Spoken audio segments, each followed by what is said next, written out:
contrat, c'est quoi? Le contrat est une convention par laquelle un ou plusieurs personnes s'obligent à donner, à faire ou à ne pas faire quelque chose vis-à-vis de quelqu'un. C'est un acte qui enregistre cette convention, donc il faut le rédiger.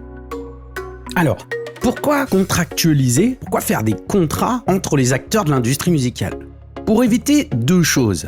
Je dirais la première, pour éviter toute déboire, pour protéger celui qui crée et protéger celui qui exploite l'œuvre. Pour protéger éventuellement des dérives des créateurs et protéger aussi des dérives de l'exploiteur de l'œuvre, celui qui exploite l'œuvre.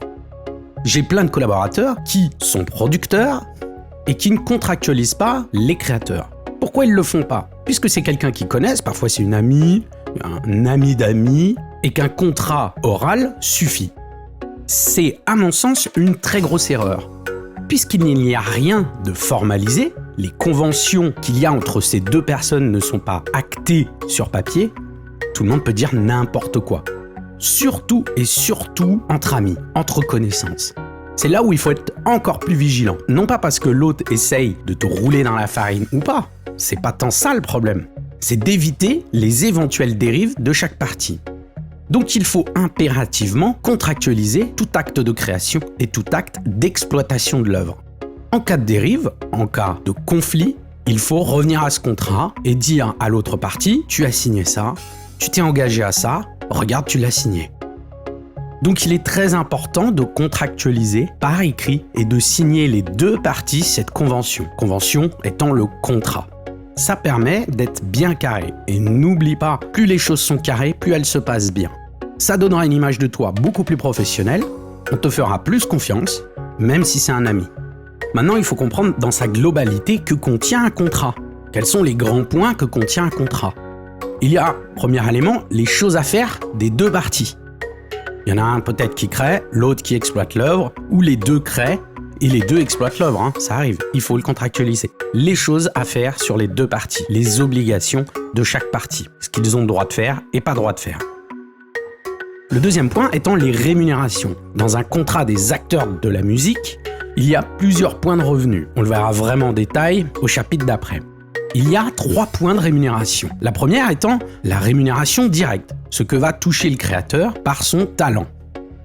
Ensuite, le deuxième point de rémunération étant les royalties, les redevances. Ce sont les points de revenus sur les ventes des disques. Elles doivent apparaître sur tout type de contrat de la musique. Le troisième et le dernier point de revenu étant les droits. Alors les droits, on va en parler vraiment dans le détail dans le chapitre qui suit. Il y a plusieurs types de droits, notamment les fameux droits SACEM, les droits voisins entre autres. Ces droits-là sont une rémunération par l'exploitation de l'œuvre et ça doit être là aussi stipulé dans le contrat.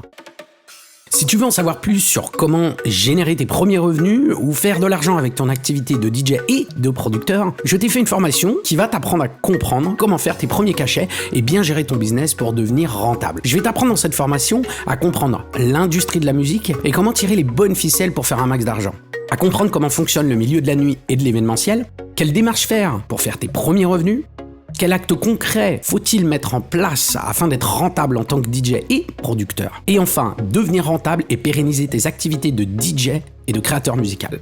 À la fin de cette formation, les secteurs de l'industrie musicale, du monde de la nuit et de l'événementiel n'auront plus de secret pour toi. Tu sauras mettre en place toutes les différentes sources de revenus possibles que beaucoup de DJ producteurs négligent, voire pire, ignorent l'existence. Tu sauras saisir chaque opportunité qui s'offre à toi. Et tout cela, bien sûr, de chez toi et à ton rythme, sans pression. Je te donne toutes mes actions, toutes mes astuces et démarches que j'effectue depuis de nombreuses années et qui m'ont permis de vivre de ma passion, d'avoir une stabilité financière et de booster ma carrière à des niveaux que je n'aurais jamais pu imaginer. Pour cela, clique sur le lien en description et laisse-toi guider. Et toi qui es resté jusqu'au bout de cette vidéo, je t'offre un cadeau. C'est un e-book de mon plan d'action concret qui va te permettre de croître tes revenus et voir tes rêves de devenir DJ producteur se réaliser. C'est pour moi, c'est cadeau, ça me fait plaisir, c'est complètement gratuit. Je te mets le lien en description. Abonne-toi aussi à la chaîne en cliquant sur la cloche afin de recevoir toutes les notifications sur nos nouvelles vidéos, car cela m'aide à créer de nouvelles vidéos. Et n'oublie pas, si tu as aimé cette vidéo, on clique une fois sur le pouce vers le haut, et si tu ne l'as pas aimé, on clique 2 fois sur le pouce vers le bas. Pour ma part, je te donne rendez-vous la semaine prochaine pour une autre vidéo. Merci, ciao, ciao, bye bye.